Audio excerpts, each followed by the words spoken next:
মেয়ে মানুষের জন্য আজকে আমার এই মেসেজ, যারা বেশি বেশি বাড়ি থেকে বের হন, বেশি বেশি আড্ডায় জড়ান, বেশি বেশি বন্ধু বান্ধব নিয়ে থাকেন, আজকে সেই আপুদের জন্য আমার এই মেসেজ।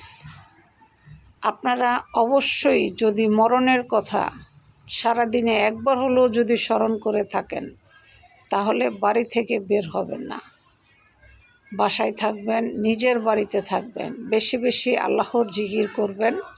আল্লাহ তাআলা কোন কাজ করলে খুশি হবে আপনারা সেই কাজটি করার চেষ্টা করবেন, কারণ আল্লাহ তাআলা আমাদেরকে সৃষ্টি করেছেন আল্লাহর কাজ করার জন্য। আল্লাহর কাজ করার জন্যই আমাদেরকে সৃষ্টি করেছেন আল্লাহ, আমাদের কাজ করার জন্য সৃষ্টি করেন নাই। কথাটা মাথায় রাখবেন। আল্লাহ সৃষ্টি করেছেন, আল্লাহকে চিনে যাওয়ার জন্যই আমাদেরকে তৈরি করা হয়েছে।